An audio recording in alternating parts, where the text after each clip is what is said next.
Oh, yes. Welcome back, everyone. Today we're taking a look at Transformers Studio Series number 58, and this is the deluxe class Roadbuster figure from the Transformers Dark of the Moon movie. Roadbuster is an all-new mold for Studio Series. He did have a toy released for Dark of the Moon, though I think it was a bit hard to come by in a lot of places. So this is probably a lot of people's first time actually getting a physical representation of the character. Roadbuster, like his Generation 1 namesake, is a member of the Wreckers.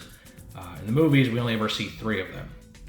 Now, we've already seen one of his teammates officially revealed, and then if leaks and rumors are to be believed, we should be getting... I'm not good with their names, because these guys were so minor. Is it Leadfoot? Is like the chubby red one with the Target logo? I think it's Leadfoot. Maybe not. The one with the just enormous belly hang thing going on. He's supposedly going to be a Target exclusive, which makes sense because he's got a big Target logo on him, and Walmart's not going to want to carry that, so I get that. So that's cool. We get to complete the whole set, which a lot of people weren't able to do back in the day. Now, I don't have any other version of this character to compare this to, so unfortunately it's going to be a little light on the group shots. I guess I can throw in like my Generations Roadbuster. Maybe I'll throw him in there. But this might be a little slimmer than most of my others. That all being said, if you have seen my reviews before, you know how this goes. We're going to take a look at Roadbuster's packaging. Then we'll open them up, we'll see the instructions, we'll see the backdrop at some point, and then we're going to see Roadbuster himself in both his vehicle and robot modes. Check him out, try to figure out some kind of group shot for him, and then at the end, I'll give my final thoughts. So his packaging, standard fare stuff. Got the nice big render of him on the front, which looks very cool. Dark of the Moon call out here. And then Roadbuster looks pretty impressive, honestly, right here on the front. You can tell he's got a lot of paint apps, a lot of silver going on there. Digging that. That silver doesn't really match this like darker gunmetal gray, but oh well. And then you can see the background back there. Probably the Battle of Chicago, I'd imagine. But we'll get a better look at it here soon. Now we turn to the side, and this looks to be a close-up of his render on the front here, so you can see his face. It's got these like sunglass-looking visor thing going on, which is neat. On the back, you got his renders, which are pretty faithful to the actual product. You can see robot and vehicle modes. It's got like some Gatling gun come out the front, so that's pretty cool. These guys were a little unique in the movies in that they didn't turn into just like your standard stock vehicles like a lot of them did. And they were like heavily modified and heavily armed. So kind of a refreshing change, and suiting for guys that are supposed to be wreckers, supposed to be these like just super deadly mercenary types. His blurb here says Roadbuster and the Wreckers turn Decepticons into scrap. I'd say that's accurate. I got a lot of licensing here. You got NASCAR, GM. There's like a little NASCAR barcode thing. Or, sorry, QC code. I wonder what that is. What happens if we scan that? And then down here, you have his backdrop. On this side, you get a different render of him, kind of coming from underneath. Actually, I like this. This is very cool looking. And here we have Roadbuster's instructions. Open it up. And get straight to his vehicle mode conversion. Comes around here on the back. Shows you where to place his weapon in the vehicle mode. Finished product, and then it also shows you how to store his weapon, or I guess plug it into him in his robot mode. And then of course we got our cross cells for Off-Road Bumblebee and Shatter, who have already been reviewed. Right now we have his vehicle mode. This turns into an Impala that is very obviously tricked out. Not only to become a NASCAR racing car, but then also become a machine of war. So all kinds of modification going on here. But I have mixed feelings about this. As far as the way it looks amazing. There's so much paint, so much sculpt work going on here, the decals, everything. It says Ultra Wreckers on the wheels, which I think is supposed to be Goodyear? Is that a parody of Goodyear on there? I mean, you got like this big old booster in the back. It just looks amazing. I guess Could stand to use some paint on the taillights. That would have been nice, but oh well. Oh, are those even taillights? NASCAR cars don't have lights, do they? So I don't know what that is. So yeah, I mean, overall it's just very nice looking. Got a nice clear windshield. You got like that little roll cage thing that drivers have. I'm not a NASCAR expert, so I might be getting that name wrong. So it looks amazing. However, I don't know if it's just me.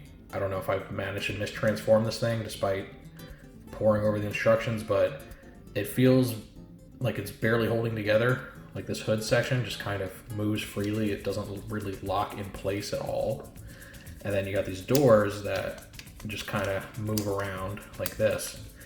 And they seem to be intended to be kind of as splayed outward as possible, like this.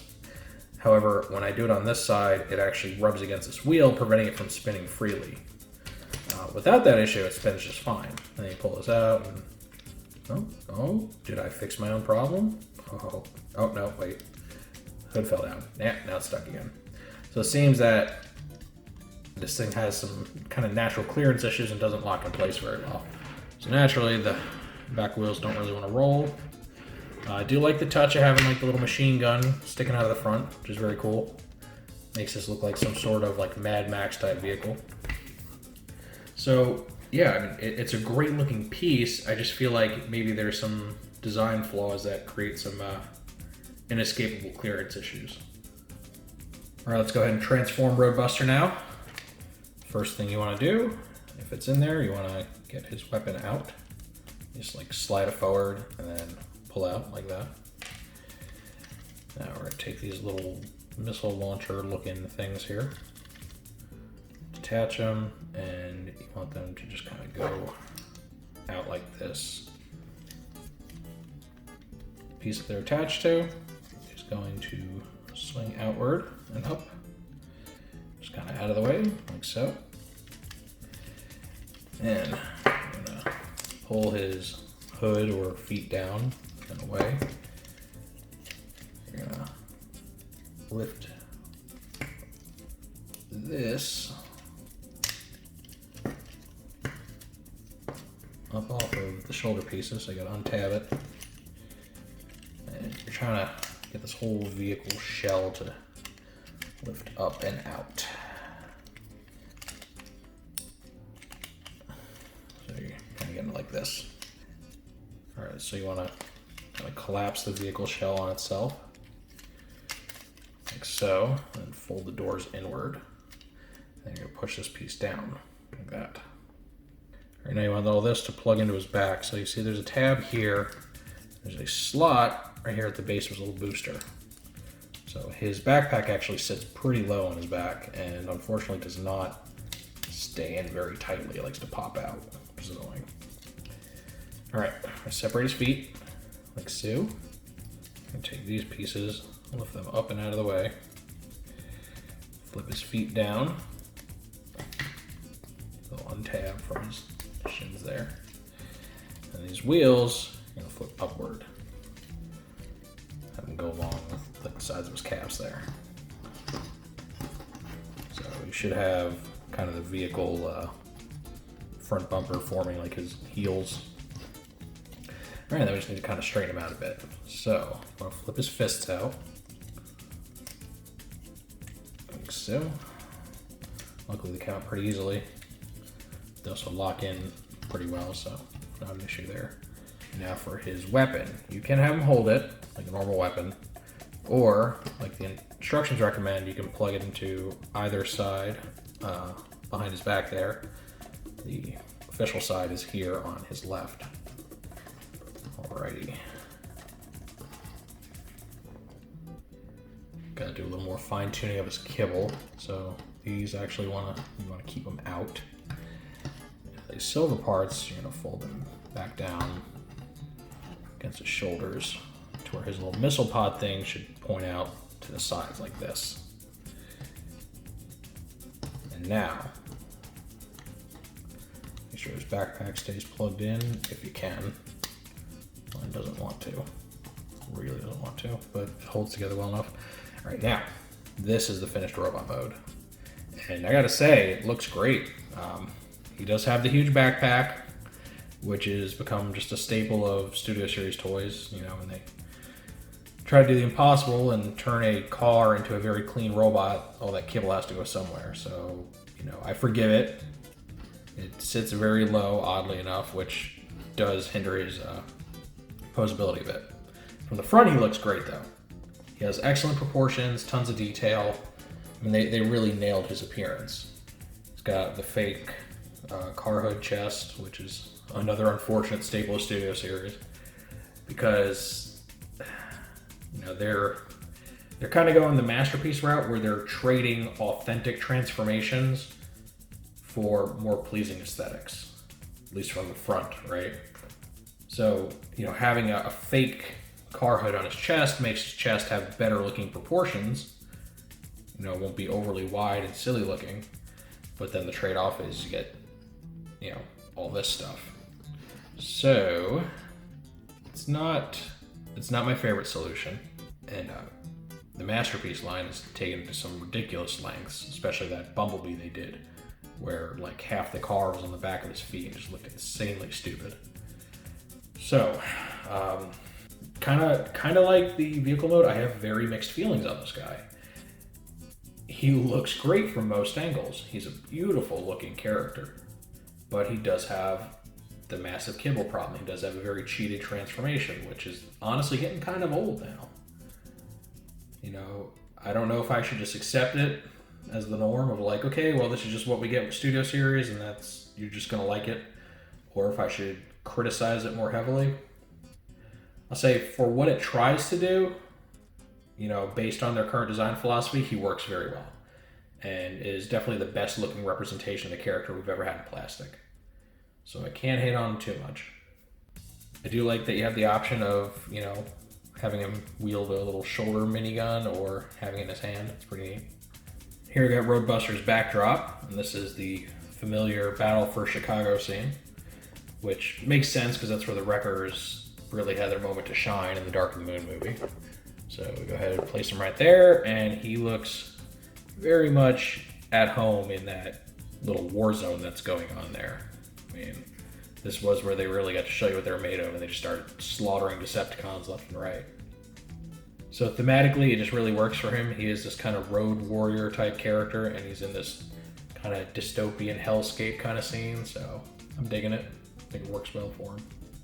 Now, normally I do a whole bunch of group shots and stuff for these reviews, but he is the only movie Roadbuster toy and the only movie Wrecker I have so far. The other ones haven't come out yet for Studio Series, and I don't have any of the older versions.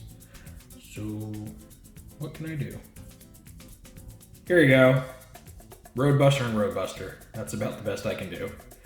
You can see there's a huge difference between the Generation 1 design and the movie version. They have almost nothing in common. I mean, you could say they both have green, but they're two very different shades of green. And about the only design cue I can see that, I don't even know if it was an intentional one or not, is that they do have like kind of the singular visor thing going on. But knowing the Bay designs, I'm gonna say that was probably just a coincidence. I doubt they planned that because they seem to take very little inspiration from the source material when it comes to these designs. And now that is fine. I'm not holding that against this toy because I just accept that Bayverse has a very different aesthetic than your more standard continuities. And like I said, I love the way this guy looks. I think he's just a stellar looking little Autobot. And you know, he's pretty much armed to the teeth, so that is a nice character trope that seems to have translated over to him. Again, whether or not it was intentional, I don't know. So yeah, I think this figure's pretty good.